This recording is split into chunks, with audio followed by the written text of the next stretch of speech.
Hello, so welcome back to Nursery Schools Tutorials, and this is your HTML class, and I would want us to remind ourselves where we left off the last time we learned HTML. We've learned the basic HTML markup, and then you've also realized that there are other programming languages which suits best what kind of program we want to write or what kind of website we want to do. So in our basic presentations, we came to learn that there are something called tags, HTML tags, and all should be in HTML.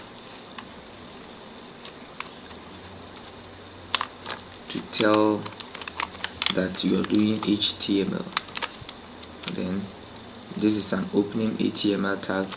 The closing HTML tag has a / before the HTML text is written, and I believe you already know that. So inside our HTML, we have the head section of the HTML document. This is the head, and inside HTML we have body as well. Body,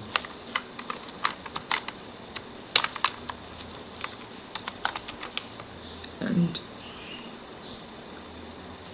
because we want to see what we are doing clearly and we're doing a lot of typing, I would have to break it down this way.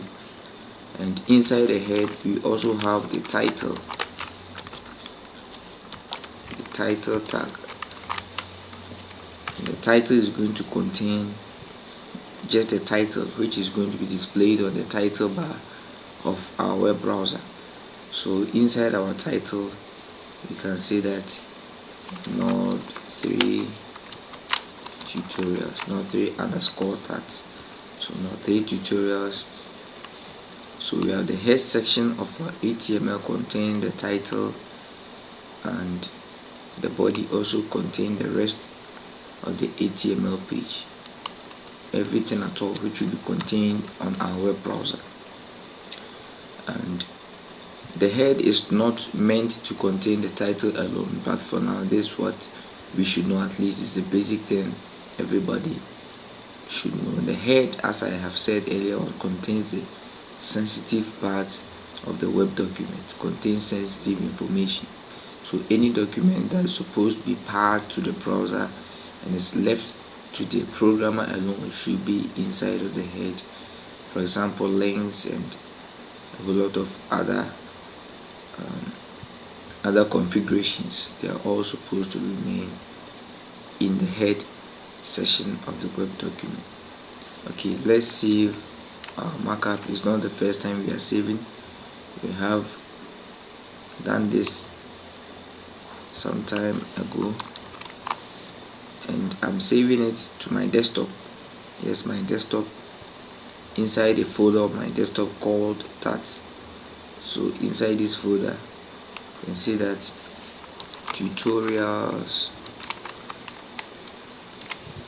You can choose any name at all, any name you prefer to use in saving your document. You can use your own name, anything at all, but the most important thing is after you have written the name and you come .html is the most important single thing you must remember.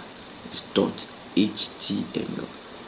It tells that you are doing a hypertext markup program in our website, and if you are not doing it in HTML, there's no way the browser is going to be able to render your program for you in HTML. So save it, tutorials.html. Now I want to save it.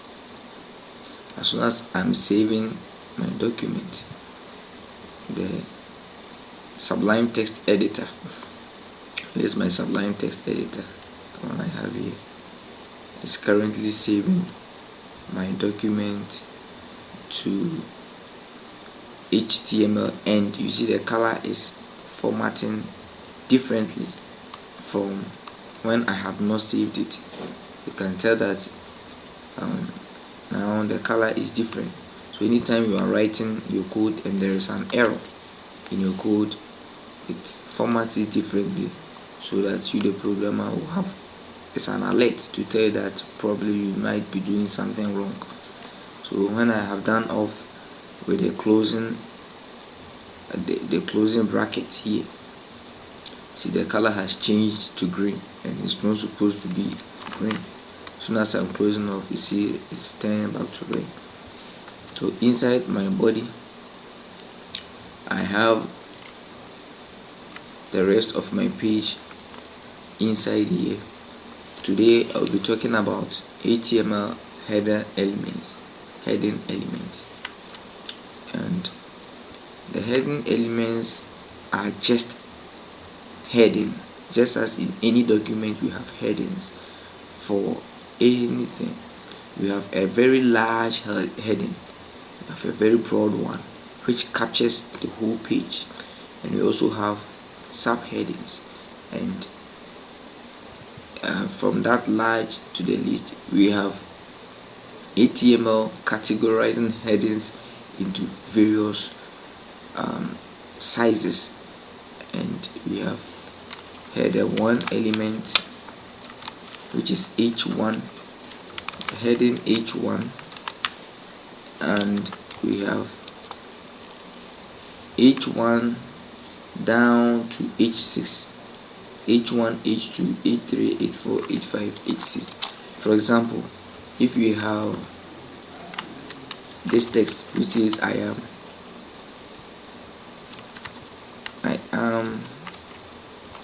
a heading, let's save this, go down to where we saved our page inside desktop, a folder called tats, and then we have tutorials here. I'll right click. I do not want this browser, I want to use Google Chrome.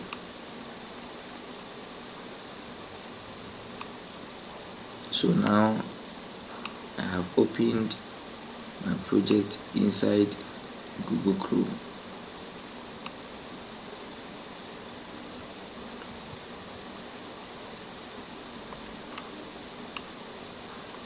Close it off now.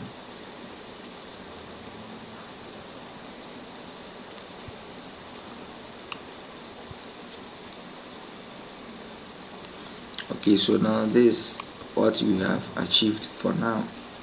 Inside our body we have I am a heading. Zoom it quite larger. I am a heading.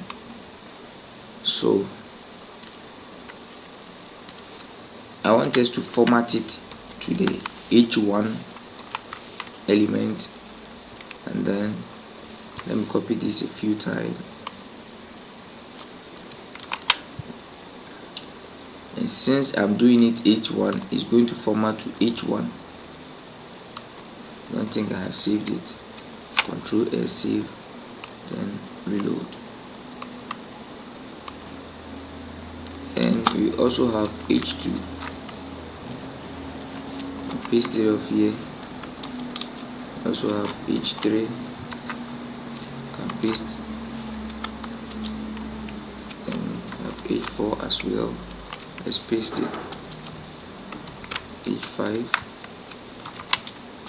and then h6. The last one is h6. We don't have h7. So now we see, can see that the h1 is very large. So the h1 is the largest element, and the second largest is h2, h3, and the least ranges to the last, which is h6 element.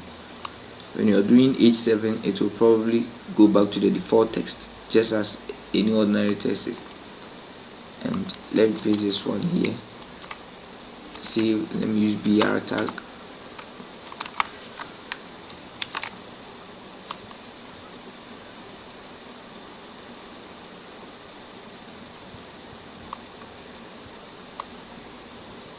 You can see here that this is an ordinary text and it is not formatted in any h. And now what you must realize